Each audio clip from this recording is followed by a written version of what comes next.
Hello,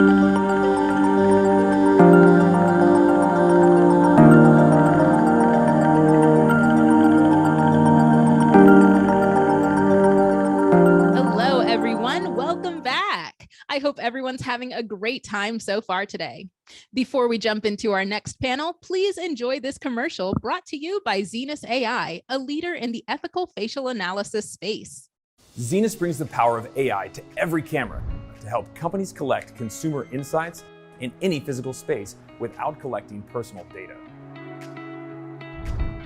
With our cutting-edge technology, brands understand and optimize the customer experience in any physical space. If you believe that AI will shape the future, join the revolution. All right, it's my pleasure to introduce our next session, a panel titled Where AI is Delivering Value and Where It Isn't. On this panel, we have Dan Jeffries, Chief Technology Evangelist at Pachyderm, Ameen Kazerouni, Chief Analytics Officer at Orangetheory Fitness, Melissa Shusterman, Head of Customer and Product Analytics at RiteAid, and Blake Hunter, Senior Director of Data Science at Drinks. Please join me in welcoming them to the stage. Hello, AI for audience, and welcome panelists. How's everyone doing? Great. Good. Great. It's great to be here. All right. Well, we're excited to kick this off. So without any further ado, let's jump into our first question for today. And Ameen, because you and I are friends, I'll pick on you just a little bit. Please introduce yourself and your role so that the audience can get to know you a little better. Hey, my name's Ameen Kazerouni. I'm the Chief Data and Analytics Officer at Orangetheory Fitness. For those of you who don't know, Orangetheory Fitness is a franchise concept, technology track, coach inspired, science-backed 1-hour fitness experience, about 1,500 locations globally. My job spans analytics around the exercise physiology space, heart rate phase space, telemetry off of fitness equipment, and your more traditional performance marketing, website, mobile app optimization as well. Excited to be here. Thank you. We're excited to have you here as well, Ameen. Daniel, would you like to introduce yourself? Hi, I'm Daniel Jeffries. I am the Chief Technical Evangelist at Pachyderm, which is the Swiss Army knife of data for data engineers, anybody doing all kinds of data transformations and totally language agnostic, getting stuff ready for the data scientists to do their fantastic job. And I'm also the Managing Director of the AI Infrastructure Alliance, a nonprofit that has 30 plus vendors and platforms all working together, getting out of their silos, getting their engineers talking, and working on the standards for the industry. Excellent. Melissa, would you like to introduce yourself? Sure. Melissa Shusterman. I head up customer and product analytics at RiteAid. RiteAid could not be more different than the prior two speakers. We are not brand new. We are not cutting edge. We are an old school pharmacy, which over the last couple of years with COVID has transformed into an omni-channel organization. I come to RiteAid from Comcast and from Vanguard, and I think that my my basic nature is as a marketing analyst. I love telling stories from data. I love seeing the stories in the data. And the stories at RiteAid are really interesting because we have both your, milk and eggs and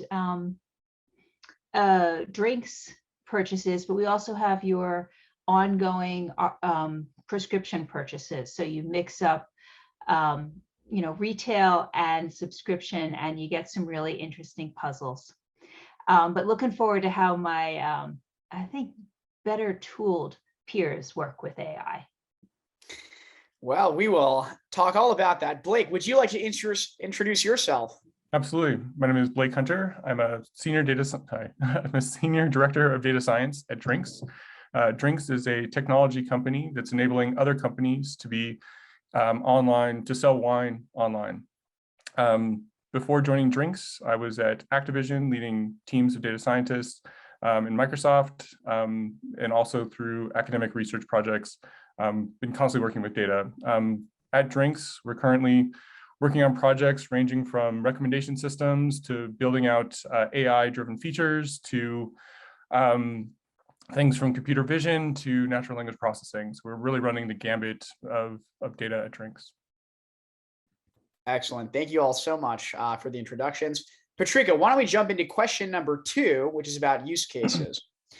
Okay, and Daniel, I was thinking you could kick us off here if you don't mind. The question is all about AI use cases, and I know you're all seeing it up on your screen, but basically AI use cases span pricing, inventory management, demand forecasting, conversational AI, rec systems, personalization, robotics, and more.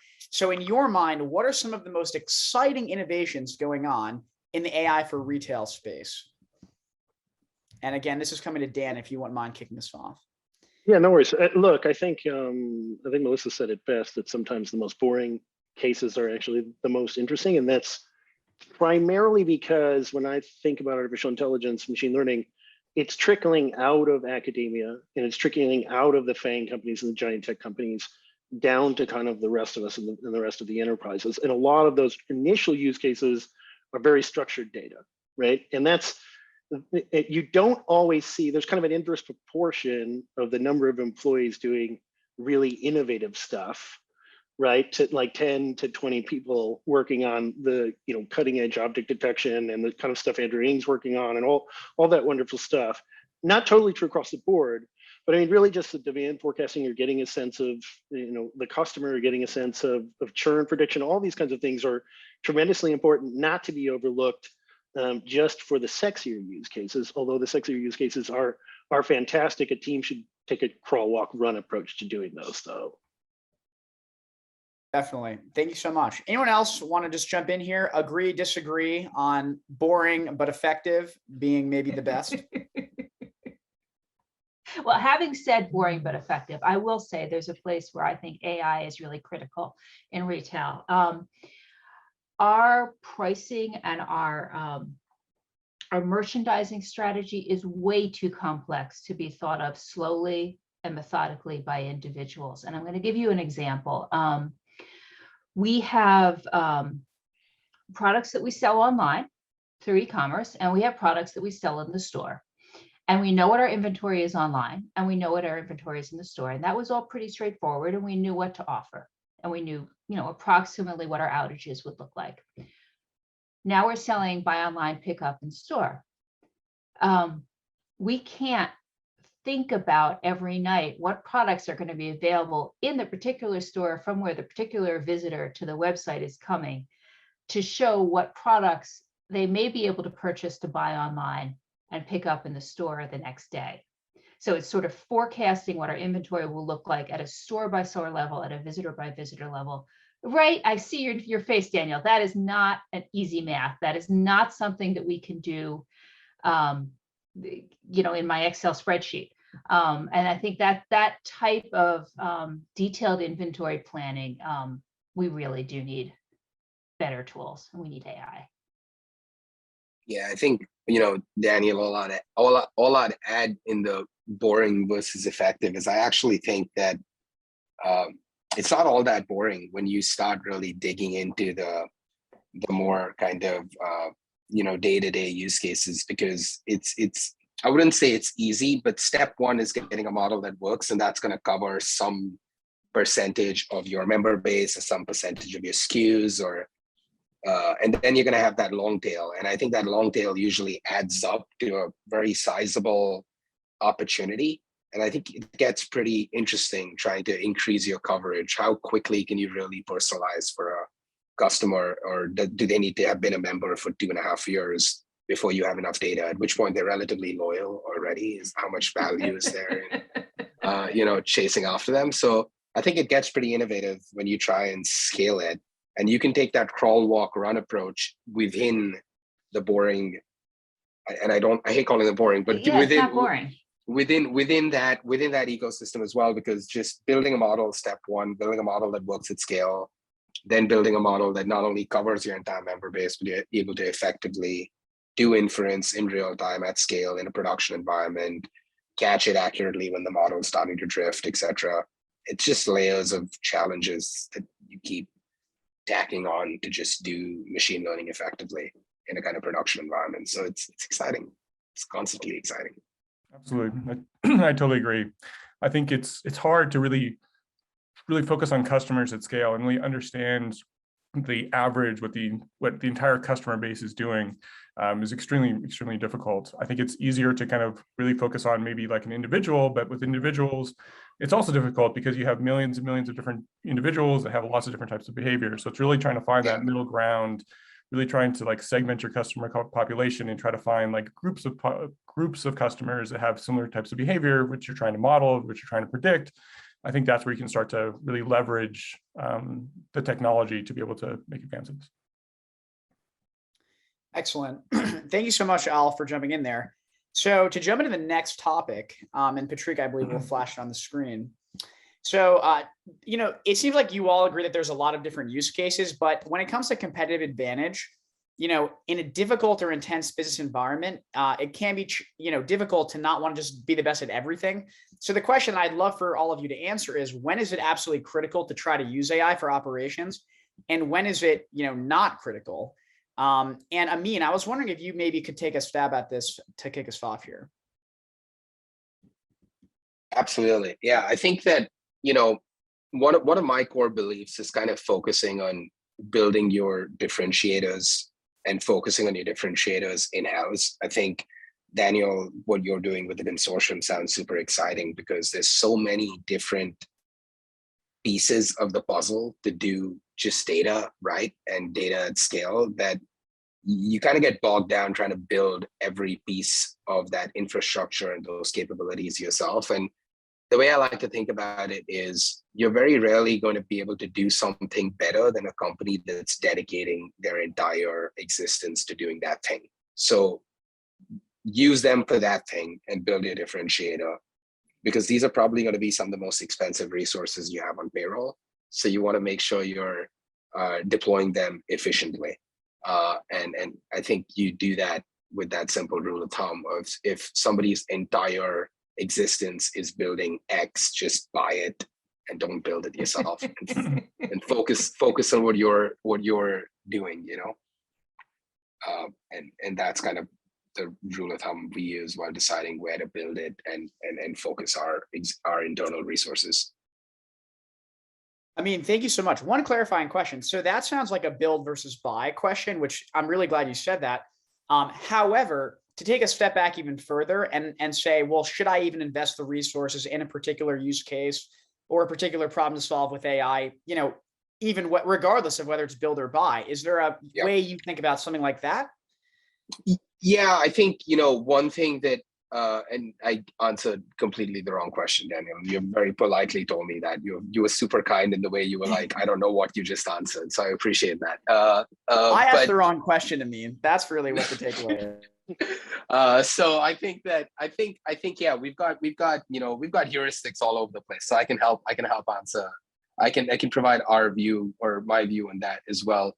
I think it's focusing on respecting your domain experts. I've come from, cancer research to e-commerce focused on shoe sales to now healthcare. And one thing I've learned is we like doubting that data and math is a universal language and it's the same everywhere, but it's really not. I think the domain expertise that people who've done this their entire lives, the pieces they're trying to augment and support with data and machine learning, they really know where their instincts are right and where their instincts need help. So I've found that leaning on the domain experts and focusing on the use cases where they believe automation can help usually gives you a bigger bang for your buck, because with machine learning use cases that you dig into, it's almost two-pronged on whether you're going to get an ROI or not. One, are you going to be able to solve the problem, which is already difficult? But two, are you going to get the domain experts to adopt your solution? And adoption is just as much of a battle as actually solving the problem when it comes to seeing a return on an investment in a particular use case. So I would argue that your first kind of filter should be, are your domain experts going to use what you're building? And if your answer to that is yes, then you can start digging into feasibility and the resources it's going to take. Do you have the data, etc.? Thank you so much. I actually see the first two questions as being very related, the build versus buy and the, what's worth doing question. And I think that the example that jumps out for me is I spent a lot of time in the ad tech world, and how do we optimize digital advertising? How do we optimize paid search? How do we optimize email and attribution? And attribution is a fabulous multi-touch attribution, fabulous technology, which will never add up to anything else that you're working on. And a great example of where you just shouldn't spend your time is if you have a tool that's going to help you optimize, or an approach that's going to help you optimize a particular marketing channel, it does not have to be the same as the approach that you take for other marketing channels. Use something more global to figure out where to spend the money, like MMM, but then use the tool that's going to work in that channel, and accept that your numbers are not going to add up to 100, but you're still going to do the best you can to spend the money where it's going to make the most difference. I mean, I think the questions are related too, right? In that, obviously, at the Infrastructure Alliance, we spend a lot of time thinking about it.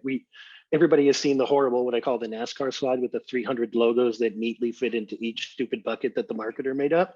And of course, like, it's total nonsense, right? Like, most of these platforms overlap in lots of different areas, plus they're going to expand. So we spend a lot of time thinking about the blueprint of, like, what are the top level categories, and where are these, these companies starting to sort. And our first report on that landscape will be out in the summertime, making sense of a ton of research going into those different aspects, and where it's far along, where it's not too far along. That build versus buy, when you're talking about it, all the early companies had to build because nothing existed, but we're getting to the point now where there is more commercial software, and that's important. I would say the last thing, though, we talked about the boring or the simple use cases. I think a lot of companies are doing that. I think they have to, but I do think I'm also starting to see what I'm calling AI-driven businesses, and those are companies that have an AI model sort of at the core of their business model. So if you think about three types of companies, you think about something like Boeing, they're going to have, AI in 5 different departments, but their business is making airplanes. You might have an AI-driven culture like Stitch Fix, but their business is still shipping clothes in a box, right? But then there's an AI-driven business model. I think these are going to be very exciting for retail. The example that I always use is I've seen at least 3 companies doing photorealistic fashion model generation, right? So if you think about, I've got 5,000 pieces of clothing, I want to show all those different permutations on a human model with different ethnicities, different body shapes, et cetera. It's going to be hugely expensive, but I can do it with AI, and then I can hire a subset of human models to do my hero shoot, spend all the money on that. So that's an AI-driven business. I think we're going to see more and more of those over the next 5 to 10 years. I think not everyone is there yet, but some of those types of things are really exciting to think about in the future. Absolutely. I totally agree. I think there's a lot of companies that are caught up on the idea of optimization and really trying to push one of their KPIs from 95% to 96% and just really increase it 1% at a time. When most companies really need to focus on what are these like feasible solutions. They're just really trying to find, they're instead of trying to optimize the Model S Tesla and trying to optimize how far the seat leans back. Most companies really need just a Model T, a Ford Model T. They just need a car. They just need something that can move. And too many people are really focusing on those small percentage lifts. I think there's lots of opportunities for really trying to understand your customers better. I think that's the place where you can probably make the biggest impact. Really trying to understand how customers are perceiving your products, how they're perceiving your store, how they're interacting with your store. Really understanding those kind of things, I think is super crucial versus, really trying to increase that 1% lift from a specific KPI. Definitely. Hey, also Blake, just to follow up with you, and I think the other 3 panelists really will be interested in this. I mean, Drinks is a leader in the e-commerce alcohol space. And you'll correct me if that's not how you phrase it. But I think, Drinks seems to be one of these businesses that has AI at the center of the business model. I mean, it seems like the way that you are going about doing everything you're doing to some extent is very reliant on AI. So could you say a little more about kind of how AI, you think about AI use cases at Drinks and where to spend your time on, basically? Absolutely. So what Drinks is trying to do is really trying to enable other companies to be able to sell wine online. In addition to that, we're really trying to build in data. Data science and data analytics is one of the most expensive tools that your company might have. The services that you might be able to provide. At Drinks, we're trying to provide those kind of services and then leverage those to other companies. So we're trying to enable a company like a winery that might only sell 1 or 2 wines online, or maybe you've never sold a wine online. I mean, you can be able to leverage national trends. We can try to leverage past experiences. We can understand what millions of customers are doing for their small customer base. So really trying to take the experience of others and really trying to pass that forward so that other people can leverage that to improve their business. So I think it's really useful to be able to understand things at large scales, and it's really hard to do that if you're a really small company. So we're trying to enable other companies to be able to have that ability. Cool. Amazing. Let's jump into the next topic. Patrick, if you wouldn't mind flashing on the screen. Okay, so let's talk about data, something everyone on this panel is very familiar with. Garbage in, garbage out, as the old saying goes. What must every organization do with data in order to successfully use AI, and how must they do it? Melissa, I was curious if you wouldn't mind opening this, because you, as you yourself mentioned, are in the process of moving an organization that's been doing what it's been doing for a while, kind of along. So what do you think about this? Yeah. No data is clean. All data is garbage. But I think what I try to focus in on is what is possible with the data that we have today.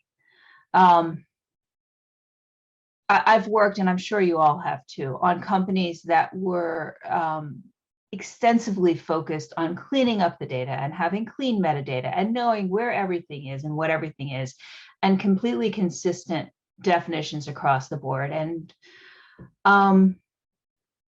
you only get funded to do that for so long before you have to start delivering some answers and some insights. And RiteAid, the data could not be messier. We have identities at both a household and an individual level that we try to merge in together to get it to a customer view. We have a huge segment of our data, which is pharmacy data. So we have HIPAA regulations, which prevent you from using it for anything inappropriate. And yet, if you think about a customer's perspective, I'm not going to go pick up my milk at the RiteAid if the pharmacist didn't have my prescription ready for me, right? That's the most important thing to a customer.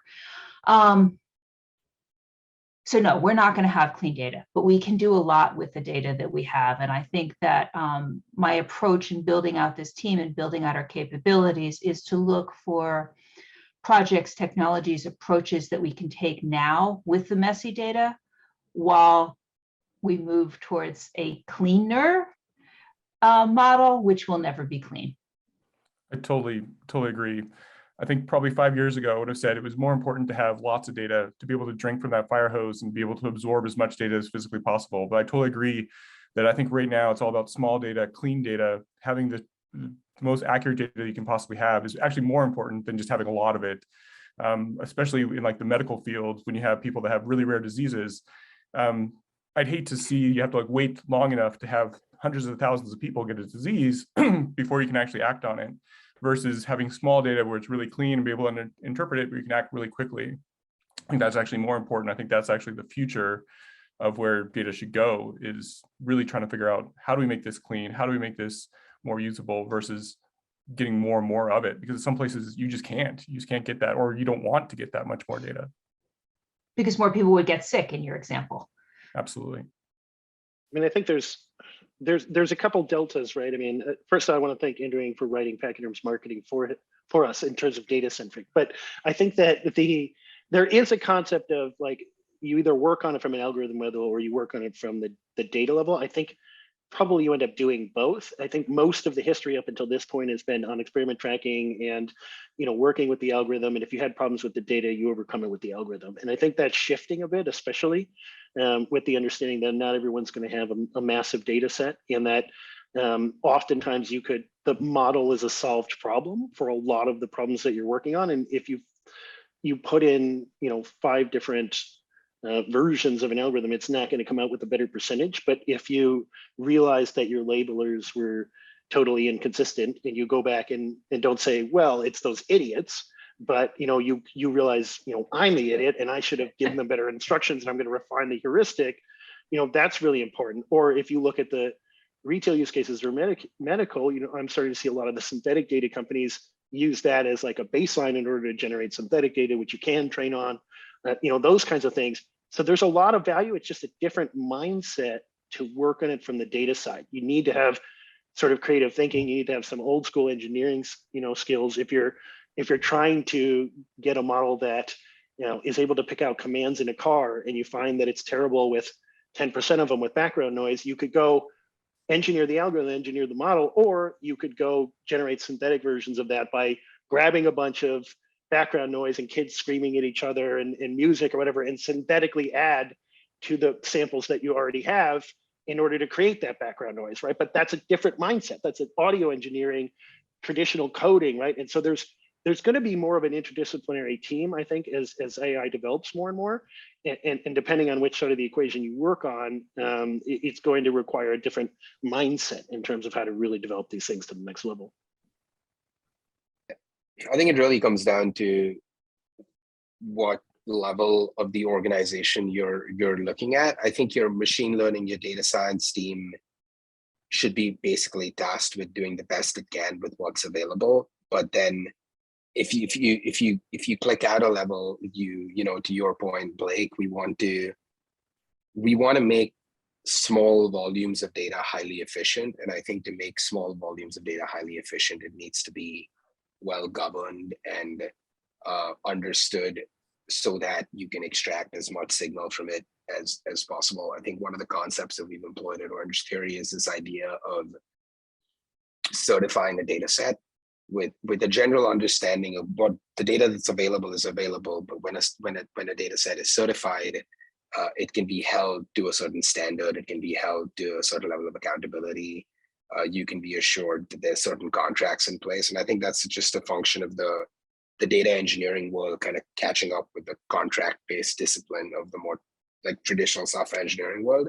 And I think it's slow progress, but we're getting there. And I think that there's two layers to it. One is the kind of feature engineering and data-centric AI approach of engineering your data for the purpose of building an AI style algorithm versus, data governance extends past that: security, privacy, just general regulatory compliance on how you report out on how a business is doing, etc. And I think you need a certain shared language there, because we go back to adoption, you go back to respecting your domain experts. I believe the currency of a good, strong analytics organization is trust more than it's the data. And no one really knows the 1,000 things you did to keep the data as close to accurate as possible, but they sure as hell remember that one KPI that changed by 5% last quarter. And I think that erosion of trust is an expensive one for an analytics team. So it's a balancing act. It's a bit of a tightrope. So it's like focus on your data governance while empowering your data science team to extract as much value as fast as they can from whatever is available to them. Excellent. To jump into the next question, and Daniel, I was curious if we could have you begin this one, because you've worked with a bunch of different partners. If there was such a thing as low-hanging fruit when it came to AI use cases in retail, what would you say it is? I know we touched on sometimes simple is better, but not always. Is there any way you typically steer, a potential new partner, in a situation where they're just getting going? What are your thoughts on this? I mean, a lot of the times it's going to depend on what you want to achieve, right? I mean, there's low-hanging fruit if you have a really advanced team, and you could address, things with computer vision if you wanted to look at inventory, for instance, right? You could do those. There are a number of companies that are out there now looking at just have cameras pointing at all the shelves and figuring out what's missing, right? And then doing estimates on that. So something like that can be, fantastic. But I would always argue for simpler is better, especially if the team's just starting into mid-size, and those tend to be kind of the structured data types of things, right? It's sort of like, the churn prediction, demand forecasting, inventory projection, ordering. I mean, if you look at something like Otto out of Germany, I mean, their big claim to fame in the retail side was being able to just have, their machine learning models do 90% of the ordering, better than humans could, by looking at a million different variables, right? And if you had a gigantic team of people, you could do those types of things. I think it has to be a combination of low-hanging fruit, though, and understanding what's going to potentially have some of the biggest impact. And you should start by looking at the places that could not be solved with traditional coding. If you think about Elon Musk basically says, don't use machine learning as a first choice. But then, the first thing is, can you do it with traditional code? But when you're outside of traditional code, then you start looking at machine learning to augment all those gaps. And those gaps are quite huge. And that's where you start to get exciting results, right? So you have to combo it with simplicity and with where is it going to make the most impact. And I think, as Blake was saying, sometimes if you get kind of a low level group, they might just be saying, look, let's just go optimize this KPI or get us up 1% or do something really not innovative or interesting whatsoever, versus a group that's holistically looking at where are our bottlenecks, where are things going really slowly, and how could we potentially speed those up with machine learning. I think that's the first thing any company has to do to be really good at this. I think on top of that, probably one of the first steps is really trying to understand the data that you have. I think there's a lot of companies out there that have a lot of data that just don't realize how much they have and what they can possibly learn from it. So I think a lot of people are sitting on some really interesting data that they can probably do a lot of really cool stuff with, and they just don't know it because they just haven't taken stock of it. We have tons of customer data, but there's way too much of it, or we can't do anything with it because there's millions and millions of customers. If you can start to segment that customer population and break it down and really understand how groups of customers are behaving, all of a sudden opens a bunch of brand new doors of what you can kind of go after that wasn't possible before. But it all starts off with just really understanding, what data do I have? What do we actually have? What can we interpret from what we currently are getting? One of the kind of and I think I love both those answers, because I think it talks about how you're constantly balancing with these resources that are extremely coveted resources that are constantly interviewing at every other company that's within a 5-mile radius. And there's, it's funny, but you got to kind of prioritize the work to keep your data scientists happy to some extent as well, or they're going to be off doing it elsewhere. But one of the rules of thumb that I've kind of liked falling back on in various different industries is finding the kind of redundant work, the place like opportunities for automation, where you see experts doing the same thing over and over again, and it's just time consuming. It's not exciting to them. It's time consuming and a bottleneck in whatever the product is.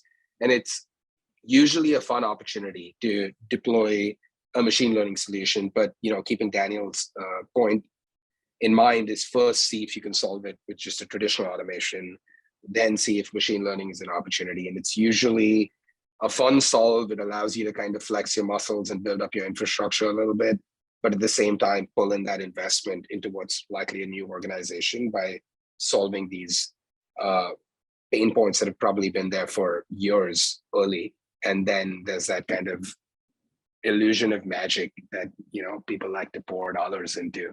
And then you can focus on the more exciting stuff. It almost sounds a little sneaky, but I feel like getting investment for data teams has been a little sneaky because the expectations very rarely realistically align with the ease with which it is, the ease of delivering a viable solution at scale. So if we talk about low-hanging fruit that would change the industry, I want to go with Ameen's focus on staffing. And, this is a fabulous field. This is a fabulous field where you can make money and make a difference and have fun and do, great puzzles every day. And we need so many more of us. Somebody should do a really good job of churning out the next many generations, and maybe they're my age, but the next many thousands of data analysts to help us all move our industry forward. Sounds like we have a bit of a call to action to the audience there. Yeah, very, very cool. Thank you so much for mentioning all that. One thing I did want to comment on, so Ameen, you made this really interesting comment earlier about product differentiators and how focusing on where the maximum value is to make your customers say, wow, Orangetheory is special for X reason. Maybe they don't even know what's going on in the background, but wherever you can add just a ton of value, that's really important to invest a ton of your effort. And right now you're in the midst of really doing some interesting work in an area that is very unique to Orangetheory. I was wondering if you could say more about just how you think about maximizing the value of Orangetheory Fitness's sort of retail value to the world, with all the health data, and what you can share about how you approach that. So Orangetheory is extremely cool in the sense that there's hundreds of thousands of people doing the same workout on any given day. So that's just anybody that's data oriented over there, that immediately, you perk your ears up because you've got a very controlled ecosystem of data being generated across various cities, various age groups, various fitness levels, etc. But it's controlled for the same workout on any given day. So what I believe is that we have a kind of unique opportunity to learn from that data and learn from how our member base is reacting to a particular template, and then help coach them into continuing to drive adherence. One of the reasons that we think Orangetheory is as successful as it is that it genuinely works. And I think that beyond the product, beyond the data, the idea that we're able to generate this habit forming behavior where people keep going back and working out and continuing to see those gains over years is something that we kind of prescribe to this philosophy of creating more life not being longevity or living forever, more life just being the ability to do more after a long day, being able to go out, hit a park up, go to a movie, go on a hike, whatever, just live more. And that's an exciting call to action that we all are pretty, privileged to be able to focus on every day. And I think using that data to not try and get you to keep going, but get you to go in a safe manner, know when it's time to recover, know when it's time to push a little bit harder to maintain that level of adherence is pretty exciting. And I'm giving a relatively vague answer because there's a lot of exciting stuff to come, and we're not quite ready to talk about it as yet, but we're going to see some pretty big releases in the next 3 to 6 months, which I think is going to not only be a differentiator, but be a powerful driver for the experience as well. And pretty excited for our members.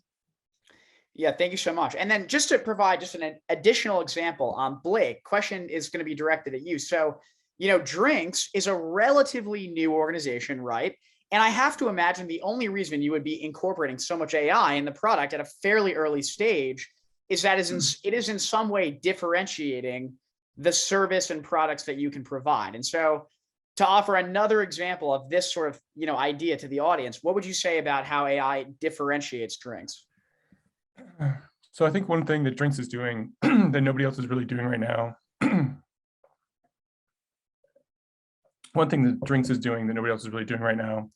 is really trying to understand how customers are perceiving products. There's so many places and so many opportunities where customers are being given an image to try to represent an experience. You can think of like Netflix movie posters trying to represent the experience you're going to have for watching a movie, or a music album cover is trying to represent the experience that you're going to have listening to the music. You can imagine a Taylor Swift album cover versus a AC/DC album cover. The cover itself is giving you a whole insight into what that experience is going to be. And with wine, the label itself is trying to explain or trying to convey what the experience will be for consuming that wine. When you're trying to buy it online, you can't ask an expert. You can't taste the wine. You can't experience the wine in any other way besides just looking at this bottle and saying, "Oh, here's a little description of what the wine is." But you really don't have a way to kind of attach those. And I think a lot of companies have this problem of they don't know how that label is being perceived, how that branding is being perceived, and trying to unlock that is what we're trying to do at Drinks, which is, to me, revolutionary, to be able to really understand how customers are buying their products online. How are they, interacting with these brands, with these labels, with these products, with these boxes? I think it's universal that a lot of people need or have the opportunity to take advantage of understanding this perception that if I design my label with this, I might be able to put a customer in this kind of mindset where they feel more romantic, or maybe they feel more cheerful, or maybe they feel more serious, or whatever. Of the various kinds of feelings you might have, you can be able to convey those by the kind of products that you're trying to show them, and the options that you're putting on that product. Excellent. Thank you so much for that insight. And then Melissa, I just have to ask you a similar question. So for a retail company that's been around a little bit longer, is there an avenue for differentiation via AI, or is it more of a situation where it's about just cutting costs, improving operations where it can be, but maybe less of an opportunity for differentiation? What would you say? What do you think? So I think, and I don't want to build it myself, but I think if one of you all wanted to provide a really fabulous chatbot that could help us do a better job of helping our customers nights and weekends, there is a huge need. And this is not just at RiteAid. I saw this at Comcast and Vanguard as well. There is a huge need to help less technical customers navigate this new world. Help my mother when she tries to go figure out how to log on to use her loyalty points. And I think that chatbots start to do that, but we just have to get much smarter and much deeper in the answers that we give, and understanding the one-off questions that people are going to have. And really, if you can help my mother log on, I'd be really grateful. If you can help people log on, and that's your business model, you'll be a trillionaire. You could sell that to every company on earth. Right? As a former IT consultant who had an IT company, I can tell you that was 90% of my job. Excellent. All right, so we have time for one last question here, and Melissa, you talked about the future a little bit earlier, so I know you literally just gave your answer, but I am curious. All of you are focusing on AI. You're all focusing on that in different ways. Where do we hope to see the retail industry go over the next 5 or 10 years when it comes to AI? Melissa, you want to expand upon your chatbot answer and just holistically offer a thought here? Yeah, actually, I'll give you the second answer, though. We do need better chatbots, but what I hope for RiteAid, and what I hope that I'm driving in my role, is that we have the data infrastructure, the AI infrastructure, to see our customers holistically across all of their touch points, whether that be the pharmacy, the front end, or the website, or our loyalty program, and that we make decisions about our customers with that full customer lifetime focus view. I think that all of our retailers, especially our in-store retailers, tend to be short-sighted, and the drive is always to get that next dollar sale at the store. I think that AI gives us a way to think about the future customer experience that's a little less short-sighted and more holistic, and that's where I hope we go. I hope at one point we can start to leverage the advantages of e-commerce. Being able to remove those kind of physical constraints is super, super empowering. There's the online version of a store and the brick and mortar version of a store. They try to be as close as possible, but there's no reason why it has to be that way. You can make a store that's unique to every customer that walks in a digital environment, but you can't do it into a physical environment. It's like, we should be able to take advantage of that. I'm always thinking about this hypothetical, silent recommender, silent expert that comes with you everywhere you shop.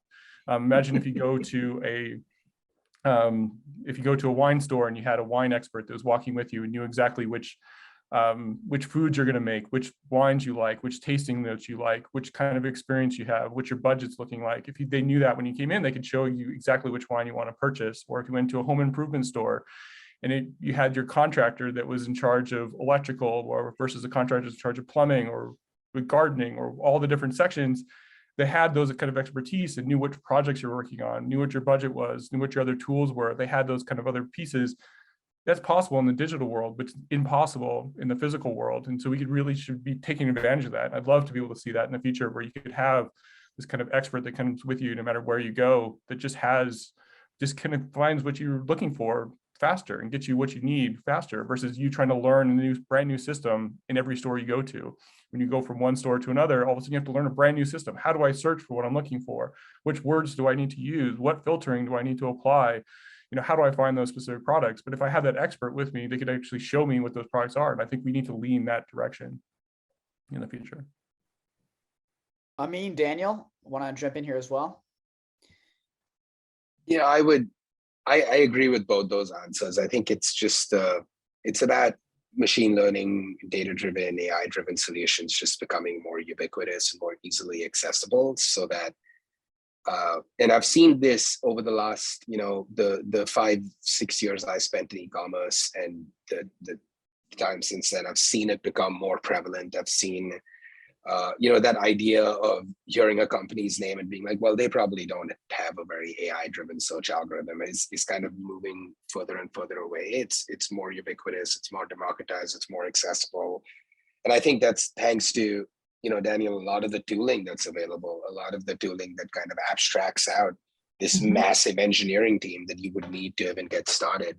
So I think what I'd like to see personally in the next 5 to 10 years is more of that, just more ease of accessibility, more of, standardization and democratization of these various tools that make it cheaper to use your data more efficiently, to make your experience more frictionless, and help Melissa's mom just, shop easier and, get support and personalization. And, I love that point you made, Blake, where each experience can be a boutique experience, not just to you, but to what you're looking for in that moment.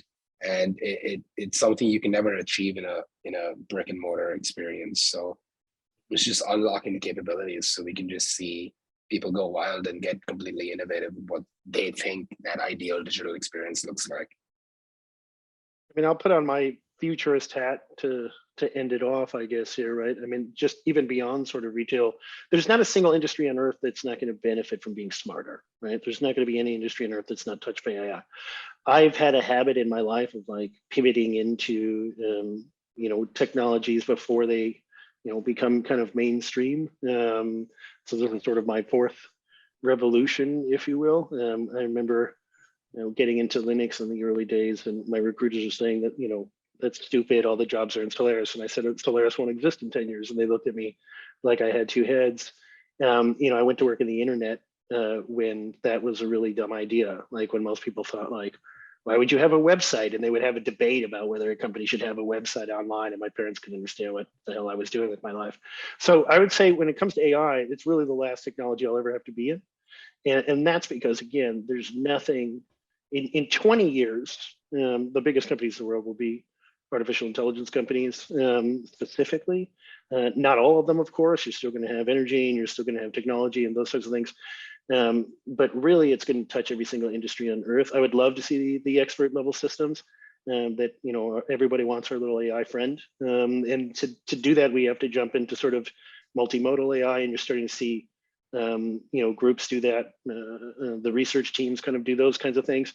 But even in the short term, there's going to be, I think, major differentiators, especially across retail and everything else, where the companies that embrace it now and build their teams in that crawl, walk, run, and start to find more creative ways to use it, and then start to find more absolute business use cases and sort of things that couldn't exist with artificial intelligence. You look at something like DALL-E 2 and people go, oh, that's really cute. What are you talking about? That's a thing I can describe that creates an image, and then I can highlight a middle and say, replace the cat with a dog, and it does that. And then if I'm a master Photoshop programmer, I could go in and just edit and do a couple of tweaks. That's revolutionary, right? And there's going to be a number of revolutionary types of things like that across the board. So if you don't have the team and you're not ready for it, you're going to be out of business. It's as simple as that. Excellent. Well, it was a pleasure talking to all of you. I think we're about out of time. So Patrika, if you are still here, I will turn it back over to you. Wow, what a great session. Thank you. I hope you all enjoyed it. Please make your way to your next session. Also, don't forget to check out the networking, accept your connection request, and explore the AI exhibits. Have a great time.